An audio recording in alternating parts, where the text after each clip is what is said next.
In 1989, Matt Groening launched The Simpsons. 10 years later, he created another animated comedy classic, Futurama. The series centered around a late 20th century pizza delivery boy named Phillip J.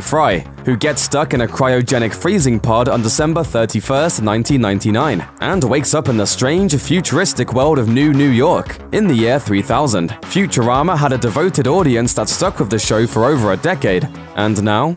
Good news, everyone! Here are some amazing stories you might not have known about Futurama. A different name. Futurama was, in retrospect, the perfect title for a show about the amazing world of tomorrow. Still, creator Matt Groening had some other names that he liked better. On the first season DVD director's commentary, Groening says that his first ideas for the show's name were Aloha Mars and Doomsville, but both titles were met with indifference. The title they eventually settled on was lifted from the 1939 to 1940 New York World's Fair, where visitors lined up for the General Motors Pavilion and its exhibit called Futurama. Fairgoers were welcome to the world of tomorrow, a glimpse into the far-off futuristic year of 1960. Welcome to the world of tomorrow! Why do you always have to say it that way? Haven't you ever heard of a little thing called showmanship? Fry and Homer.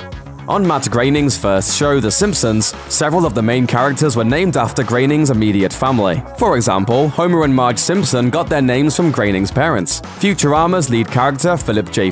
was also named after Groening's father. Phillip was his middle name. This means that Homer Phillip Groening, who died in 1996, had the unique distinction of lending his name to two major cartoon characters. The voice of Bender.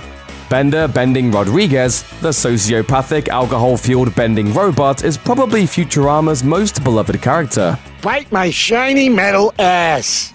It doesn't look so shiny to me. Shinier than yours, meatbag. Voice actor John DiMaggio discussed his inspiration for Bender's voice on the Kevin Pollak Chat Show. It was part like drunk at the end of the bar. It was part Slim Pickens. Oh, yeah.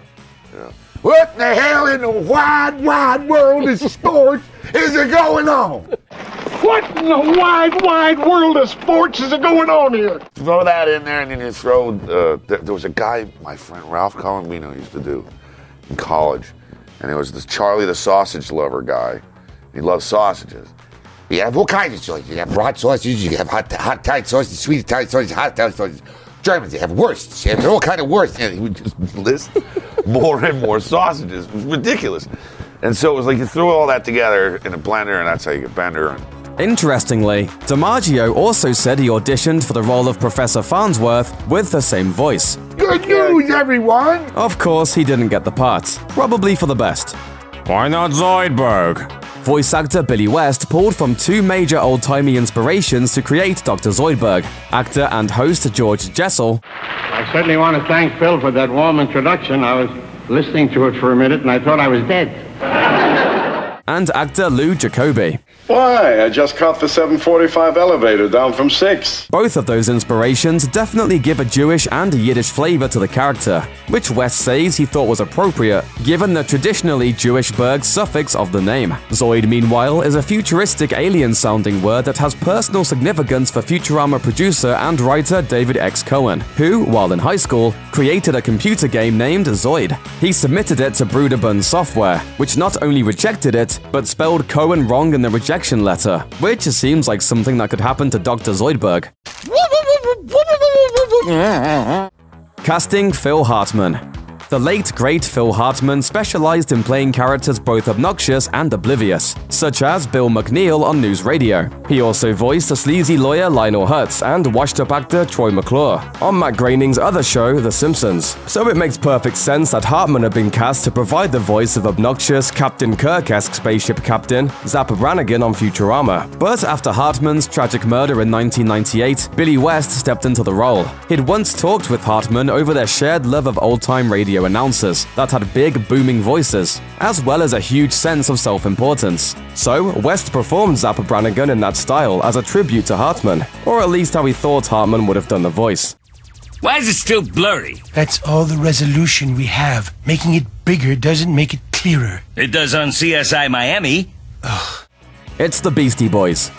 Futurama's producers really wanted to line up one of the most popular rap groups of the 20th century, the Beastie Boys, to play themselves in the 31st century. Too bad it never actually happened. According to the DVD commentary for the episode Hell is Other Robots, in which Fry, Bender, and Leela go see the heads of the Beastie Boys in concert, writer-producers Ken Keeler and David X. Cohen went to New York to meet with the Beastie Boys, but never managed to connect. Eventually, the band members were recorded doing their vocals separately. Well, Adam Adrock Horowitz and Michael Mike D. Diamond recorded their tracks. Adam MCA York had a scheduling conflict, so Adrock just did his lines for him. Even after all that, the group wasn't entirely happy with the material that Futurama writers had prepared. In the finished episode, the Beastie Boys perform a portion of their 1994 hit Sabotage a cappella. Oh my, it's a mirage, telling you all it's a sabotage. They'd initially been asked to do their 1987 hit You Gotta Fight for Your Right to Party in this style, but refused. Nevertheless, there were apparently no hard feelings because the group gave a bit of a shout out to Futurama on their 2009 single, Too Many Rappers. One of the song's lyrics says that they'll still be in the rap game until the year 3000 and beyond. The Sad Truth of Seymour.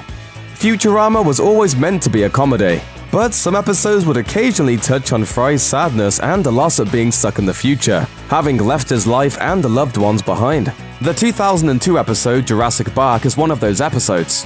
While visiting a museum, Fry discovers the fossilized remains of his 20th century dog, Seymour. Professor Farnsworth tells Fry that he could feasibly take some of Seymour's DNA and create a clone. During the cloning process, Fry learns that Seymour lived to be 15. He figures that after he disappeared in 1999, Seymour must have lived a long, happy life without him. And then, the saddest flashback ever broadcast on television appeared. Seymour didn't move on. He waited for Fry outside the pizzeria where he used to work for more than a decade. The episode ends with Seymour closing his eyes, passing away, and everyone watching in tears. Amazingly, this episode could have been even sadder. As revealed in the episode's DVD commentary, the writers toyed around with Fry finding the remains of his mother, and are then considering but ultimately dismissing cloning her. That didn't stop them from taking a tear-jerking dive into Fry's mommy issues in another episode, of course. Oh man, your arms. I can't stand to see him like this. I'll push him off the roof. Thanks for watching. Click the looper icon to subscribe to our YouTube channel. Plus, check out all this cool stuff we know you'll love too.